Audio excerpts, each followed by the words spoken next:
Hi, I'm Mike from 1A Auto. We've been selling auto parts for over 30 years.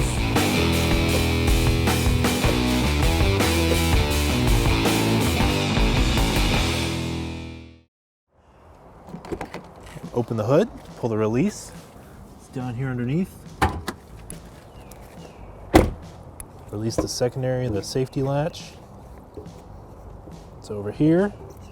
Squeeze it up. It's got hood struts. Check the coolant. Just want to make sure the car is cool. You don't want to open this when it's hot because you will have coolant spray out. It's under pressure when it's heated. You know, it's just like a boiling pot of water. You got to be careful with it. So it feels nice and cool. I'm still going to be careful though and just put a rag over it and loosen it.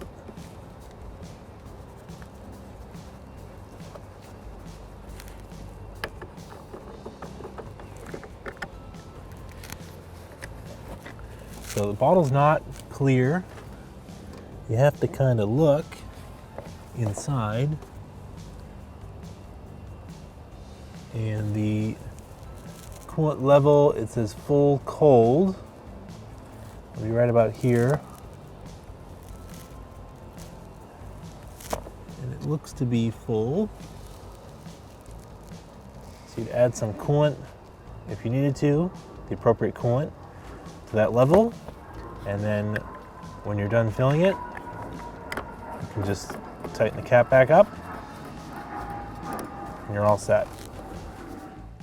Thanks for watching. Visit us at 1AAuto.com for quality auto parts, fast and free shipping, and the best customer service in the industry.